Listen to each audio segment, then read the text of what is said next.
Olá, sou a professora Janete, da Secretaria Municipal de Educação. Sejam bem-vindos para mais uma videoaula. Hoje nós vamos fazer uma retomada do que já foi visto em algumas videoaulas anteriores, que é a intenção do autor, no caso aqui, dissertação expositiva e a dissertação argumentativa. Não é um assunto novo para vocês. O que leva um escritor, profissional ou não, pode ser uma pessoa leiga, a produzir um texto, seja ele narrativo, narrando, contando uma história, ou dissertativo, expondo uma problemática e também fazendo a defesa, usando de argumentos para sustentá-la. Ao produzir um texto, o autor possui objetivos distintos, diferentes.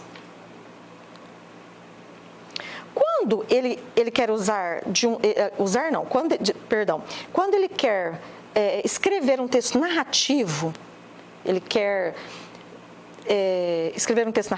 o escritor pode ter inventado, vivenciado, lido ou ouvido uma história. Ou deseja, então, que nós, leitores, reflitamos sobre algum aspecto da realidade e narra uma história que conduz a isso. Então, ele pode ter acontecido com ele algum desses itens. Ou ele inventou da cabeça dele, ou ele vivenciou determinados fatos na história da vida dele, ou ele leu, ou então ele ouviu de alguém.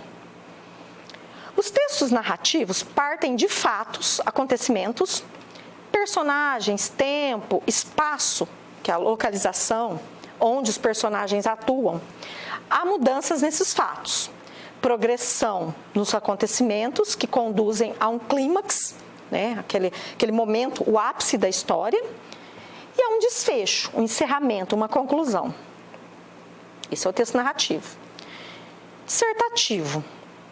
A intenção é expor informações, conceitos, ideias e também defender opiniões, ou defender opiniões. Dissertação expositiva e dissertação argumentativa. Vamos ver mais uma vez a diferença de uma e de outra. Na expositiva, dissertação expositiva, o texto que expõe informações, conceitos, ideias.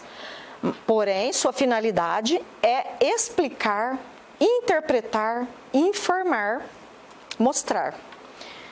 Já na dissertação argumentativa, o objetivo já é outro. Texto que expõe opiniões, juízos de valor e os defende. Sua finalidade é garantir a adesão, ou seja, que o leitor concorde as opiniões do enunciador, de quem está falando ou de quem escreveu. Convencê-lo, persuadi-lo da validade deles, que tudo que ele está dizendo é verdade.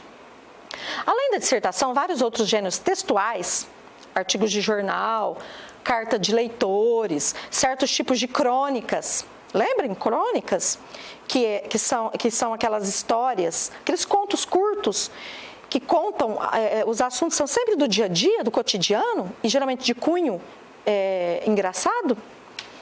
Discursos políticos, textos publicitários, também são argumentativos, ou seja, pretendem persuadir, convencer o leitor ou ouvinte. São aqueles textos que têm um poder de persuasão sobre você, leitor. Aqui eu tenho um texto e logo abaixo eu vou ler um outro texto. Os dois textos são distintos, diferentes, e nós vamos ver a abordagem de cada um e perceber qual é um texto expositivo que só expõe as ideias, sem impor a sua opinião, e qual deles tem uma opinião, tem pilares que sustentam a defesa. Então vamos ao primeiro. Os relatos históricos nos fazem crer que o trabalho infantil foi uma prática indissociável da evolução na sociedade. Na Grécia Antiga, por exemplo, as crianças eram obrigadas, uma vez selecionadas e escolhidas, a um tipo de escola preparatória de guerreiros, principalmente no que tange a proeminente polis, cidade-estado, de Lacedemônia, Esparta. A criança era um mero objeto do Estado. Olha só, como era vista uma criança naquela época. Nós estamos falando Grécia Antiga, né? Olha lá, na segunda linha. Em especial, não era muito diferente. Grande parte das crianças eram treinadas para a guerra. Outras, no entanto, não passavam de escravos e objetos de troca e venda. Em muitos casos, serviam de pagamento às famílias nobres. Já na Idade Média, séculos 5 a 15, olha, foram 10 anos, o trabalho infantil, o trabalho do menor impúbere, que é aquele que não chegou à puberdade ainda, era voltado para um sistema de produção familiar, sendo forçado a manusear e desenvolver produtos artesanais. Predominava sobre a criança o domínio patriarcal coercitivo, referente ao final da Idade Moderna e início da Idade Contemporânea, séculos 12 a 13. O trabalho infantil se destaca pela saída do seio familiar e artesanal para os meios urbanos nas grandes indústrias. Com as duas grandes revoluções industriais, o trabalho infantil se adapta ao novo contexto. As crianças trabalhavam nas indústrias sem nenhuma segurança, sem nenhuma fiscalização ou cuidados. Alisson Luan. Vou passar o outro texto, nós vamos fazer a leitura e depois nós voltamos para nós observarmos as diferenças. Trabalho infantil, combata este mal. Esse texto, ele é uma parte, um fragmento de um texto que está no material de vocês, que já foi trabalhado num outro momento, trabalhando dissertação também. Vocês podem dar uma olhada aí que vocês vão encontrar e ler na íntegra. É preciso pôr fim à crença de que o trabalho infantil é uma virtude e afasta crianças e adolescentes da marginalidade. Ele prejudica a escolaridade e faz com que milhares de brasileiros, já em idade adequada ao início de suas vidas profissionais, estejam em desvantagem na luta por uma colocação no mercado de trabalho e em assumir suas responsabilidades sociais. Mais do que isso, é preciso convencer a sociedade brasileira de que o direito de crianças e adolescentes à convivência familiar e comunitária é o maior legado que podemos deixar para o futuro de nosso país.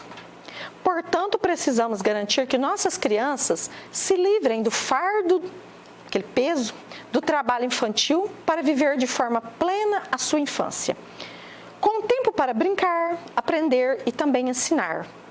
Da Fundação Abrinq, lembram que eu até havia comentado?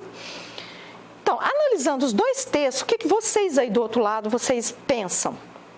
Nós dissemos o seguinte, que o texto argumentativo é aquele, que o texto expositivo é aquele que expõe, coloca a problemática, mostra todo um raciocínio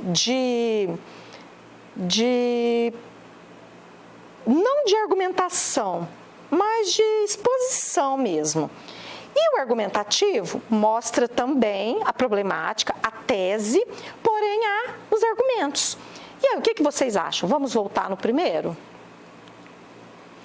Aqui, o que nós podemos observar? Os relatos, primeira linha, os relatos históricos nos fazem crer que o trabalho infantil foi uma prática indissociável da evolução, do crescimento, né, da sociedade. Aí começa, na Grécia Antiga, por exemplo, aí começa a citar como eram. Então, aqui, ele mostra a problemática toda, porém, ele não argumenta. Aqui é só ele mostra como era o trabalho infantil na sociedade, mas em séculos passados. Então, ele mostra que que já havia, em tempos, nos primórdios, lá no comecinho, que já havia todo esse trabalho de escravidão infantil, as crianças trabalhando. Porém, em nenhum momento, em nenhuma linha aqui, que é só um parágrafo, ele mostra um argumento para isso. Ele só quer mostrar, expor essa problemática.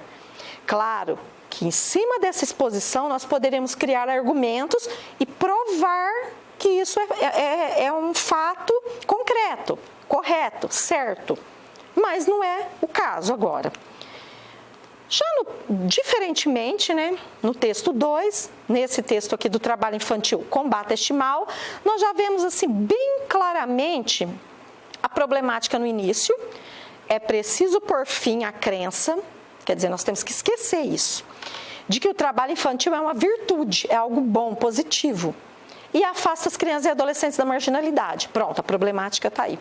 Porém, quando ele coloca isso no início do parágrafo, imediatamente já vem ele quem? O trabalho infantil, prejudica a escolaridade e faz com que milhares de brasileiros, já em idade adequada, ao início de suas vidas profissionais, estejam em desvantagem na luta por uma colocação no mercado de trabalho e em assumir suas responsabilidades sociais. Mostrou o primeiro argumento dessa problemática do trabalho infantil.